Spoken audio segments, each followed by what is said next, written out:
dude, you'll see like reaction channels, and they're like, I'm kind of a big deal now. I'm kind of a big deal. It's like, bro, like chill, chill. What? I see the shit you're posting on Twitter. I'm just like, bro, just stop, man. The Just audacity of this man, it's just insane. It's just like there are like a few channels who could be complete assholes, and I'd be like, I'm still gonna watch, dude. You're fucking god tier content. Thank you. You deserve a good dick sucking. Yeah. But most of us are shitty YouTubers who don't make anything, so don't get an ego. We don't do anything impressive. You're not. And I think having that attitude towards it, like, give it.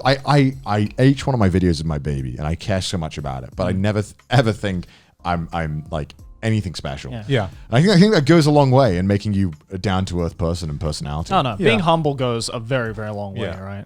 And that's what it is. Like, as Garn said before, right? Like, YouTube is just a friendship simulator. If you want to get those friendships, being humble is probably the best personality trait you can have on YouTube. Oh, dude, I've made some of the best friends of my life from YouTube. Oh, you guys, right? Yeah, exactly. Here we are now, the boys. The boys wouldn't have come together if one of us was a dick. And like, everyone I've met, and obviously including you guys, it's just like you meet and you just have this, like, you can totally tell that they just don't see themselves as anything special. No.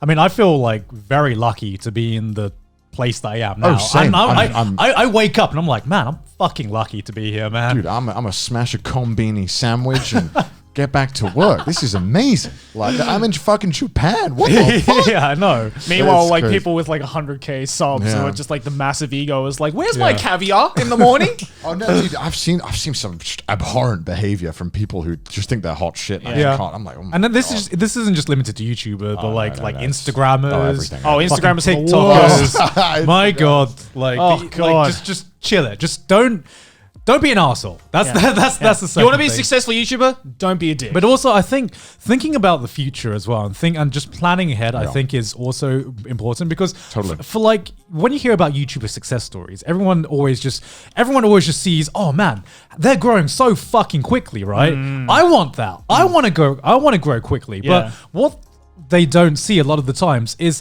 how fucking long a lot of these YouTubers worked before that, right? Because you always see that one YouTuber who rises up quickly, like MrBeast, for example. MrBeast was like, I think it was last year or 2 years ago, he was like the hottest shit on YouTube in terms of... still kind of is. I mean, he still is. He's still like one of the... He's approaching like 50 mil or He's something. like one of the biggest creators on this platform. But what a lot of people don't talk about is just how many times he had failed and how many different kinds of content that he did. And he like... If you want to be a YouTuber, you're going to put in the grind. And it is going to be a grind. And not a lot of YouTubers talk about the grinds they put into before they were like successful. Because everyone always sees that massive fucking year that they had, right? But like, I remember being a small YouTuber and working like, I've been on YouTube for 13 years. And most of that 13 years was being a fucking nobody. You know what I mean? So I have a question. How many years did you work on your YouTube channel before you saw a penny?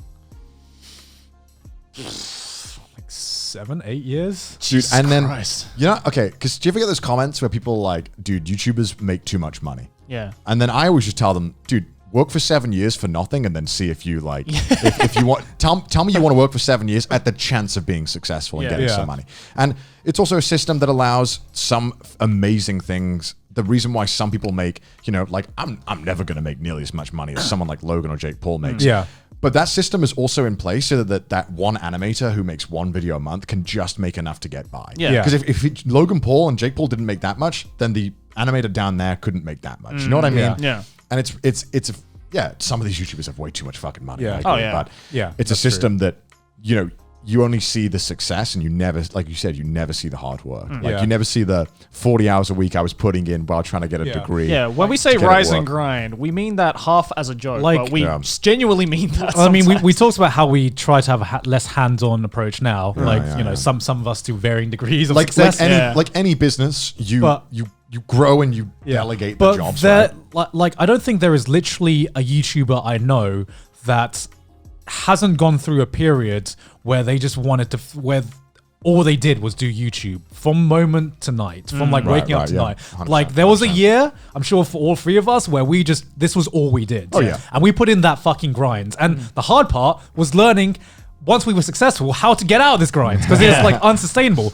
But you gotta be prepared to put the work in there, because it is going to be really, really hard fucking work. Because you got to compete with everyone, and every YouTuber I know has gone through a period where they've just wanted to fucking kill themselves for how much work they've done. But that's just the landscape, right? Because that's how much people want to succeed. And if you're not prepared to do that for like a year at least. Because some people do it for more. Minimum. Like a minimum, you got to do this for a year. Doesn't matter what kind of life situation you're in, whether you're in like fucking uni, like you're working, you got a job. YouTube doesn't care. YouTube doesn't wait for that shit. It's unfortunate because, you know, obviously, likely the more older you get, the more responsibilities you have, which means less time for YouTube. And it sucks because life isn't fucking fair. And you know, we're really lucky that we all started at like a perfect time, which is in university where we could afford to throw everything else out the window, you know? And I feel bad, you know, because sometimes you get emails from people who are like, you know, working fathers. And you're like, hey, I really need to do X and X. And I'm like, fuck, dude. Like, I mean, it's kind of hard because you really have to put in way more time than you could ever put in your situation. And it sucks because it's not fair. It's not.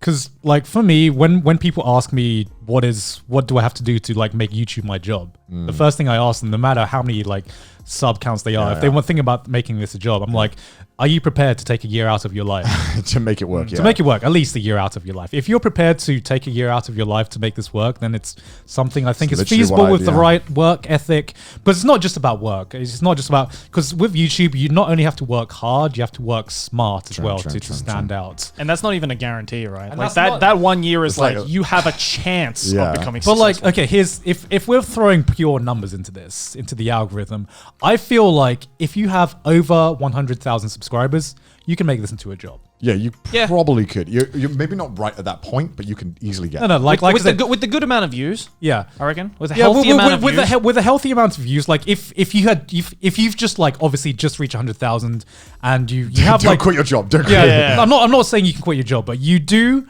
have a chance to make this a job if you play your cards right. True. But like I said, are you prepared to take a year out of your life? Maybe, you know what I mean? Yeah. Like that's kind of like the crossroads I've seen a lot of people at. And there's also, you know, you might see a channel and they might have gotten like a big burst of numbers, but there's maybe something going on their channel that's quite unhealthy, right? Like you can see, like if their channel is like low views, and one big view, and that's consistently what they're getting, it's normally a bad sign. Yeah. It's like we can just see a channel and we can know if it's going to be like successful. Because most of the time, if you reach 100,000, you have some kind of a foundation. You've been doing something right. You've got a foundation, and this is like, unless you've just had one banger video and then you've just reached 100,000. But like most, like I'm throwing this out, but like most of the cases I know where someone reaches 100,000, I knew that they could turn it into a job. Oh, and it was something that you won't be living well when you start off doing it. None of us did. None of us were. I was worrying about being kicked out of my house. So that was fun. But if you understand enough about how to monetize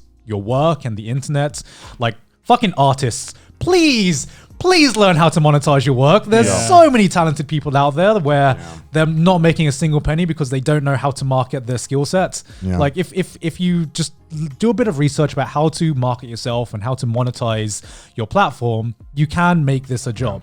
I truly do think anyone can be a YouTuber. Like it's not. I do as well. I think it just takes different amounts of time for different people. Yeah. But I think anyone can do it. Some people are just clicks. For some people, you really have to grind it out. So at the end of the day, and even if you're a working father with 10 kids, I'm sure there is a chance or some path that you could make it work, right? If that's you just got to figure it out. It's hard, man. I mean, there's no foolproof way to make it happen. We're not saying it's easy. There's no foolproof way, but there is, I guess, ways that you can increase your chances. I hope there's a lot of ways.